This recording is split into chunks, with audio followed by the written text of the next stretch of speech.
Hi ಎಲ್ರಿಗೂ ನಮಸ್ತೆ. ಯಾರೆಲ್ಲ ಈ ವಿಡಿಯೋ ನೋಡ್ತಾ ಇದ್ದೀರಾ ದಯವಿಟ್ಟು ಸಬ್ಸ್ಕ್ರೈಬ್ ಮಾಡಿ, ಸಪೋರ್ಟ್ ಮಾಡಿ, ಹಾಗೆ ಶೇರ್ ಮಾಡಿ. ಇವತ್ತು ನಾವು ವೆಯ್ಟ್ ಲಾಸ್ ಬಗ್ಗೆ ಮಾತಾಡೋಣ. ತೂಕ ಇಳಿಸ್ಕೊಳ್ಳೋದು ಹೇಗೆ ಅಂತ ತಿಳ್ಕೊಳ್ಳೋಣ. ನೋಡಿ, ನಾನಿವತ್ತು ಕೆಲವೊಂದು ಸಿಂಪಲ್ ಆದ ಈಸಿ ಆದಂಥ ಸ್ಟೆಪ್ಸ್ ಹೇಳ್ತೀನಿ. ಇದನ್ನು ಫಾಲೋ ಮಾಡಿ ಆದಷ್ಟು ಬೇಗ ರಿಸಲ್ಟ್ ಬರುತ್ತೆ, ನೀವೇ ನೋಡ್ತೀರಾ. ಆದರೆ ನಾವು ಏನನ್ನಾದರೂ ಫಾಲೋ ಮಾಡೋಕ್ಕೂ ಮುಂಚೆ ತುಂಬ ಸ್ಟ್ರಿಕ್ಟಾಗಿ ಫಾಲೋ ಮಾಡಬೇಕಾಗತ್ತೆ. ಒಂದೆರಡು ದಿನ ಮಾಡೋದು, 2 ದಿನ ಬಿಡೋದು, ಈ ರೀತಿ ಎಲ್ಲ ಮಾಡಿದ್ರೆ ಅದರಿಂದ ನಮಗೆ ರಿಸಲ್ಟ್ ಅನ್ನೋದು ಸಿಗೋದಿಲ್ಲ. ಹಾಗೆ ಸರಿಯಾಗಿ ಫಾಲೋ ಮಾಡದೆ ನನಗೆ ರಿಸಲ್ಟ್ ಬರಲಿಲ್ಲ ಅಂದ್ಕೊಂಡ್ರೆ ಏನು ಮಾಡೋಕ್ಕಾಗೋದಿಲ್ಲ. ಏನನ್ನೇ ಆಗಲಿ ನಾವು ಕರೆಕ್ಟಾಗಿ ಫಾಲೋ ಮಾಡಿದ್ರೆ ಅದಕ್ಕೆ ರಿಸಲ್ಟ್ ಅಂತೂ ಖಂಡಿತ ಸಿಕ್ಕೇ ಸಿಗುತ್ತೆ. ಸೊ ನಾವು ಫಾಲೋ ಮಾಡಬೇಕಾಗಿರೋದಷ್ಟೇ ನಮ್ಮ ಕೆಲಸ ಆಗಿರುತ್ತೆ.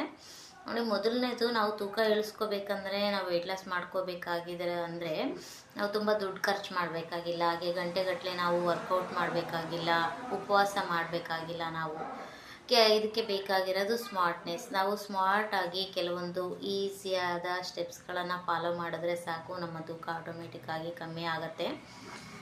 ಮೊದಲನೇದಾಗಿ ನಾವು ಏನು ಮಾಡಬೇಕಂದ್ರೆ, ನಮ್ಮ ಲೈಫ್ ಸ್ಟೈಲನ್ನು ಚೇಂಜ್ ಮಾಡ್ಕೋಬೇಕು. ನಮ್ಮ ಲೈಫ್ ಸ್ಟೈಲನ್ನು ಚೇಂಜ್ ಮಾಡ್ಕೋಬೇಕು ಅಂದರೆ, ನಮ್ಮ ಲೈಫ್ ಸ್ಟೈಲು ಬದಲಾದಾಗ ಆಟೋಮೆಟಿಕ್ಕಾಗಿ ನಮ್ಮ ವೆಯ್ಟ್ ಲಾಸ್ ಅನ್ನೋದು ಆಗುತ್ತೆ. ಹೇಗೆ ಅಂತಂದರೆ, ಮೊದಲು ನಾವು ಎಕ್ಸಸೈಸ್ ಅಥವಾ ವ್ಯಾಯಾಮ